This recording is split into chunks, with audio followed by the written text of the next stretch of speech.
it's election year again, and it may be hard to know that because there seems to be something else that we're talking about all the time, endlessly, and for good reason. The coronavirus has occupied a lot of our attention, and yet time marches on. We're still going to have elections this year. People are voting even now. In fact, I already cast my ballot in the June primary election that we're currently balloting right now. We're doing the whole state of North Dakota is doing vote by mail in that one, and we're going to have another election in November, and I guess we'll see how we're going to do that one, if we're going to have in-person voting, which I prefer, or if we're going to vote by mail again. But regardless, this marches on, and hey, that's kind of a proud American tradition. We held a national election in the middle of the Civil War during the 1918 Spanish flu epidemic. We held a midterm election. And also, by the way, World War I was going on at the same time. So, well, politics is still happening, and it's the manner in which we govern, and so we have to attend to it. Here with me is a man who is on the statewide ballot this cycle. He would like to be, he's already a superintendent. He would like to be the superintendent of all the schools in the state. Mr. Brandt Dick, how are you? I am great. Thank you for your time. Tell us a little bit about yourself now. Where do you work? Give us some biography for listeners who might not be familiar with you.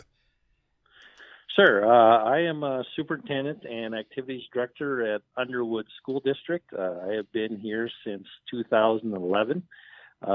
Before that, I was a math teacher and coach.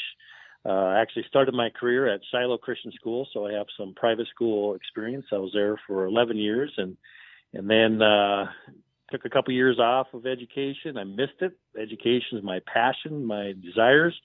And so I got back into education after a couple years, and that was at Hazelton Moffett Braddock as a math teacher. And I did some coaching there. And then from there, I went to New Salem as a principal and activities director. And then I was there for 1 year, and the superintendent principal position, secondary principal position opened up at HMB. So I went back there at Hazelton for 3 years, served in that dual role. And that's when I started getting involved in being an advocate for small schools and testifying at the Capitol during legislative session. And so that's where I started my hunger for, there's a place for somebody from small schools that can speak on behalf of small rural schools. So that's when I started that as well. And over the course of time, I had an opportunity. And so I was unusual background in that for 3 years, I was the superintendent at Hazelton Moffett Braddock and at Underwood. And so if you look on a map, that's about 100 miles apart. And so that whole time I lived right between the two. And some days I went north and some days I went south. And then 2014, I came up full time at Underwood and been there ever since. So with that, I also do continue to teach dual credit college algebra course for BSc. So I do that in the first semester, and I do that over ITV. So I get the distance learning. I mean, distance learning is something I've done now for the last 10 years, and so we're all doing it now. Yeah, exactly. So, whether we want to or not, unfortunately. Exactly. So I have that background and keep. It's good to keep in the classroom. Again, it kind of provides. I tell people that's my hobby. There's not very many superintendents that still teach a class, or some of us, and that's something that I enjoy doing. So So I got to think that's an opportunity a smaller school district would afford too. I have a feeling that the superintendents maybe of larger districts wouldn't even have that ability to do that. Yep. No, you're exactly right. Yep. No. And so my experience and so forth has been with smaller schools. And that's actually where I grew up. I graduated from Munich High School in Munich, North Dakota from a graduating class of 5. So I've always had the experience with small rural schools, which is definitely part, the Class B mentality, whatever else in North Dakota. I definitely have been there, done that, and continue to be a champion of those schools. So what made you, and you touched on this a little bit, obviously you started getting involved in the state policy-making process as an advocate for, smaller, perhaps more rural school districts. What made you want to run for superintendent this year? It's something that I had thought about actually even 4 years ago. I had made some calls and thought about it a little bit back then, but the time wasn't right. And so this cycle came around, and I had been thinking about it for a while, and had some my colleagues say, you really should think about running. And so encouraged me to think about it. And in conversations with my wife and my kids, I have two daughters that are junior and the eighth grader, and so I definitely wanted to get their input as well.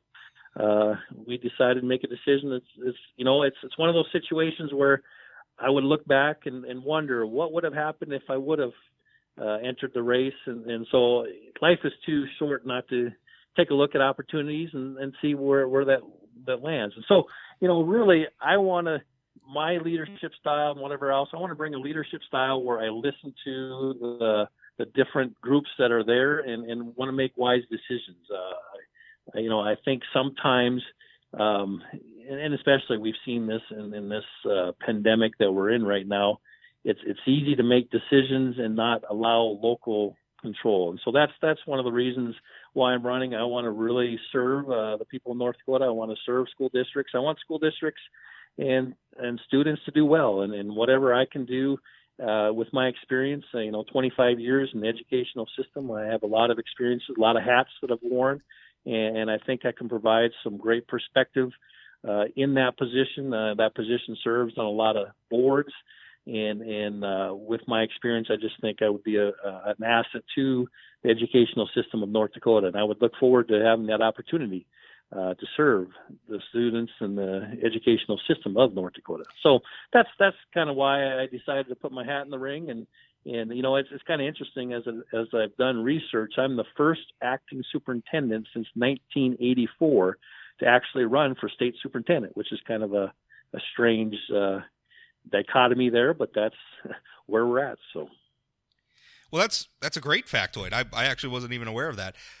Let me ask you this, and because I want to something you just said about local control in a moment. I think is really interesting, for all sorts of reasons. But before we get there, it's an odd election year, and superintendent's kind of an odd office on our statewide ballot. It's not the only nonpartisan office we elect. Obviously, we elect the Supreme Court justices, but traditionally the political parties endorse.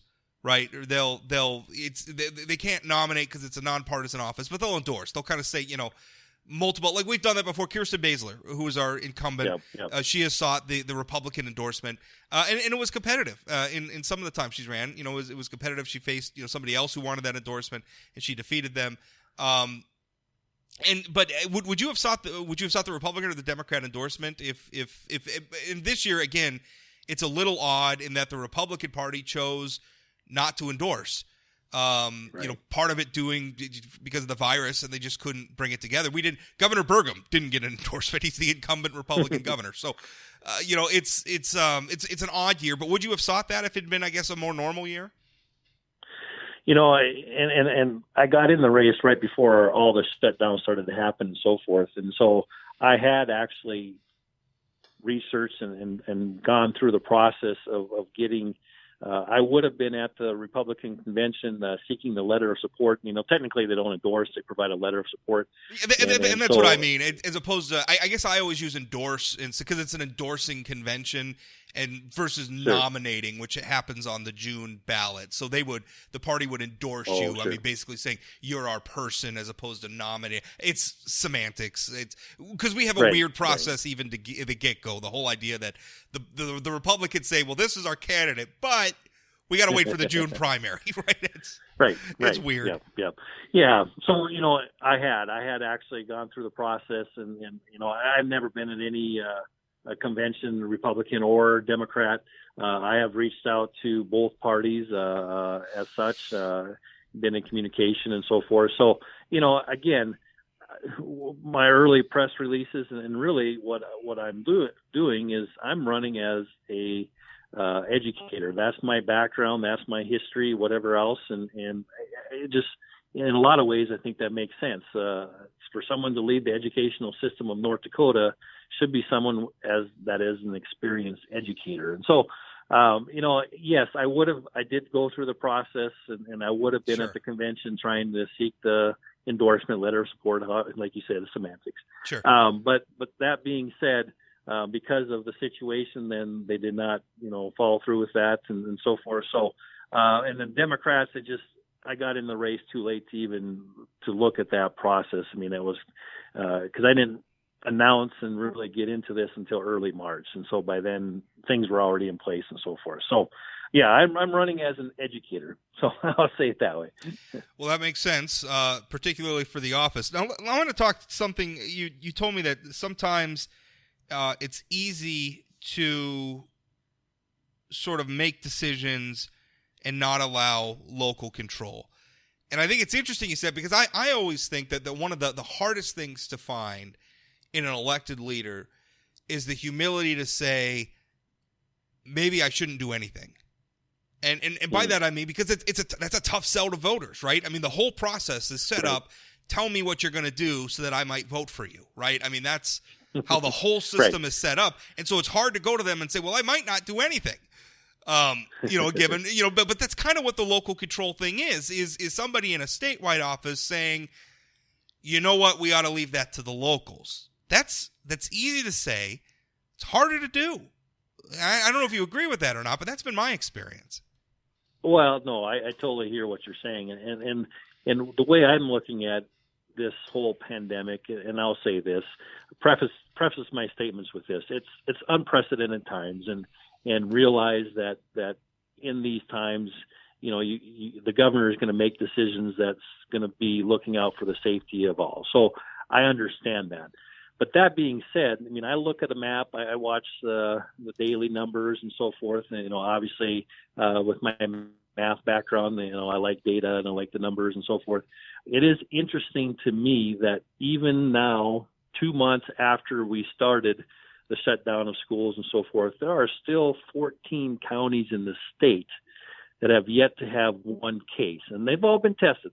Every county in the state has had, at least double digits of tests in their county. So it isn't like there's counties where they haven't even tested anybody.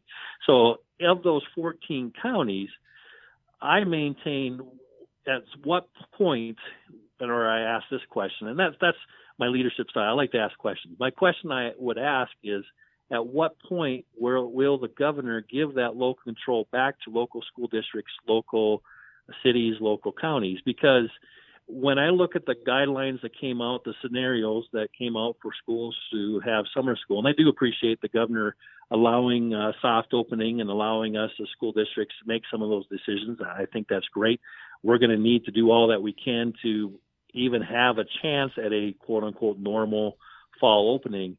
But that being said, when I look at the guidelines that were sent out, the number one scenario is if you don't have any cases in your community, and right now that the only way that's recorded is by county. So when I look at that, by those guidelines from CDC, if there's no cases in your county, then your school is supposed to continue. And I think that kind of came up a little bit with Governor Burgum and the president yesterday. I think the president kept, kind of encouraging, I sure hope we can have school opening in the fall and so forth. So, that being said, when I look at those 14 counties, and I'm not one, in my county we've had, I think, 5 cases. I'm not sure if we have any active cases anymore. But there are counties in the state that they would never have closed school if that was the guideline back in mid-March. And again, that's hard to say because things could change if they would add school, would they add cases? I mean, we'll never know. Yeah, we got to be careful about the 2020 hindsight, yes. But I think your point's well made. Are we reaching a point where we could do this? Let me ask you this: How do you feel about, because you're running against an incumbent, you're running against Kirsten Baesler. She is in office, she is governing now. How do you rate her hand? I mean, obviously you're asking voters to choose you and not her. How do you rate the way she's handled things through the pandemic? Well, the pandemic, I mean, I think early on it took a little while for her to figure out what that process will be to make sure that there's input and communication with key stakeholders. So it took about a week or so, but then she has been very good about meeting with superintendents once a week and so forth. just as an observer and thinking about, if the voters would vote for me, how I would have handled it differently and so forth. And I don't know. I mean, I don't know the conversations that happen between her and the governor's office and so forth. And that happens. But it seems like there's some times where she has allowed the governor to take control and make decisions when is there times that maybe the state superintendent should step up and make, and I know she's providing input and so forth, so don't get me wrong on that. But is there opportunity for the state superintendent to say, here are some things that are guidance and guidelines and whatever else? And I don't know. I mean, again, that's a total outside perspective. Overall, I think she's done a decent job. I'm not going to say that she's done terrible. I just, from a superintendent's perspective, I go back to, it sure would be nice to allow us to make those decisions at the local level and whatever she could do to help us make that decision. And part of that, she hasn't had the background of being a superintendent. So, she's going to look at things differently than I would have looked at things because of my experience and background. Do you feel like, and let's zoom out a little bit, because the question I asked you was, how do you feel like the incumbent has handled the pandemic? Zooming out a little bit, she's been in office for a while. And so comment on some of that, on her job performance, I guess, overall, and specifically, I think it's perfectly fair to ask for your reaction to the fact that she was arrested not that long ago, and I guess I'm not sure where her, I haven't checked in on her case, but I know when I interviewed her, she told me she was going to plead guilty, so I imagine that is going forward. Although I guess with the pandemic and everything, I don't know. I don't know the answer to my own question there, but obviously she was arrested. She confessed. She said she did it. She's not contesting the charges at all for driving under the influence of alcohol. So comment on that. I mean, that's obviously I think that's a perfectly valid thing for voters to consider. She's been remorseful about it. I know she's had struggles with it. I think we're in a place in our society right now where we're sympathetic to people who struggle like that, but it's a valid thing for voters to consider. So what's your thoughts on that? Well, I think it is a valid thing for voters to consider. And that being said, basically, I think that's going to be the crux of this race. Will voters, are they willing, are they in a position where they say it's time for a change? And by that, I mean an elected official that leads the educational system of North Dakota, to what standards should they be held in their personal life and public life? Just like as a superintendent of schools here, I know that I never take off that hat. I wear that hat 24/7, 365. There's never a place I go where if I see a student or a parent from Underwood, they're going to look at me as the superintendent of Underwood schools. And as such, part of my leadership and understanding of the leadership of this organization is that I am looked at as a role model. And so that is something for voters to decide. Is it time for a role model that I think I've shown in my career that I've been a role model of professionalism and the highest ethics and integrity and character and ability to lead and work with others, so on and so forth. So that's really, in my mind, going to be the crux of this race. Are the voters, every 4 years, the voters of North Dakota get a chance to decide who's going to lead the educational system of North Dakota. And in this cycle, with what you brought up, that is a consideration for voters to make is, do I think it's time for a change? And is that change Brandt Dick, someone with 25 years of educational experience, including teacher, coach, administrator, principal, college professor, so on and so forth. So that's really, I think, what the voters need to look at and think about. Oh, I think that's perfectly fair. What about, obviously zooming out, Kirsten's she was first elected in, 2012? Yeah, 2012. 8 years, by the time her term's done, it'll be 8 years in office. During that time, do you feel like she's done a good job?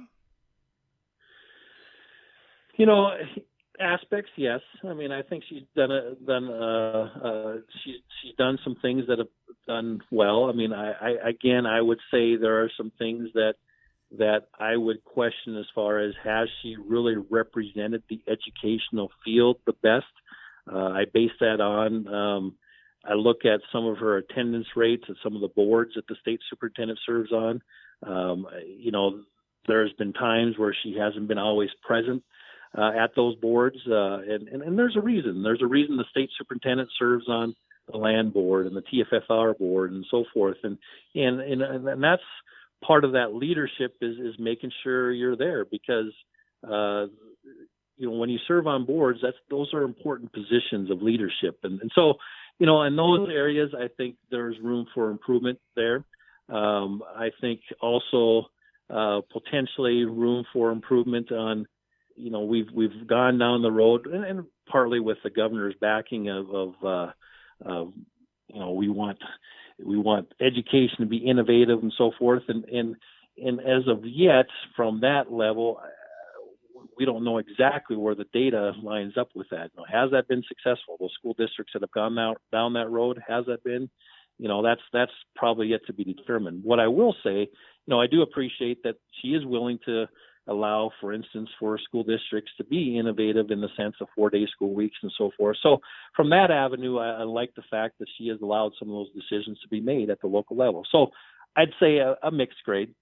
I'll leave it at that. Sure, and that's fair for somebody who wants voters to give you the job and not her. I wouldn't expect you to say anything else. That's always a funny thing. I think sometimes in some of these races, that the North Dakota nice thing really comes through, right? Where it's like, I want you to vote for me and not them, but also I don't want to say anything bad about them.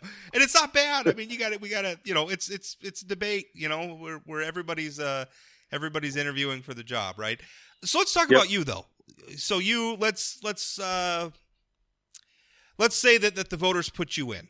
They decide Brandt Dick's our man, and we're going to put him in. And you are now tasked with governing from that office for the next 4 years. What are your priorities? What do you want to do?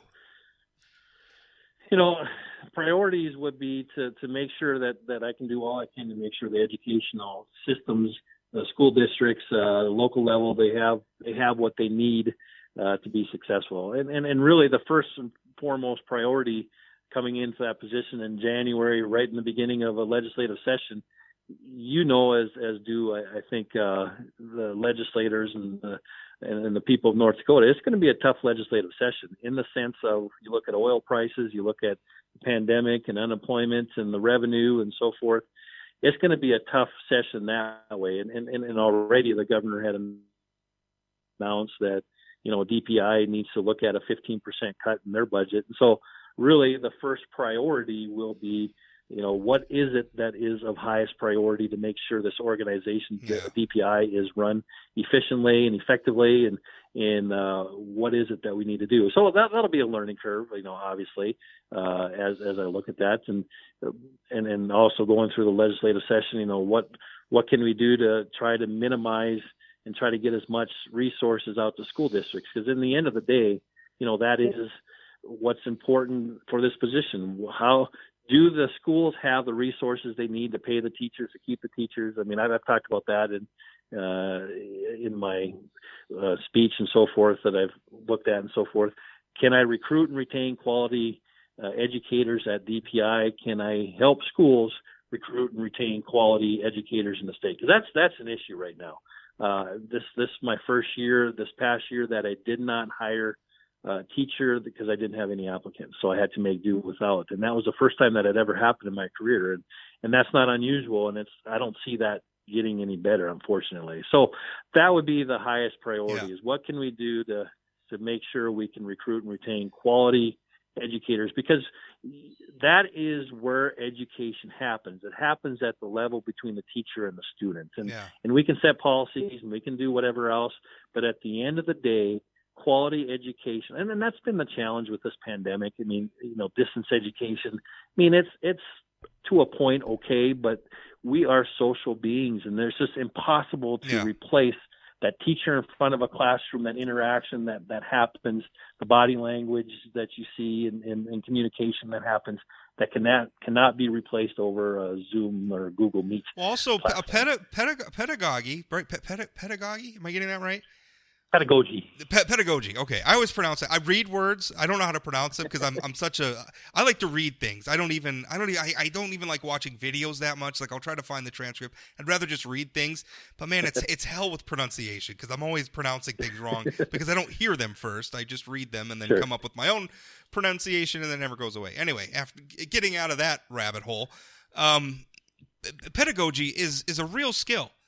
And I can tell you, I don't have it. I've been trying to homeschool my middle schooler. And, I mean, we're doing the assignments, and we're trying to be diligent about it. And I don't think I've done a very good job. Honestly, like we're trying our best.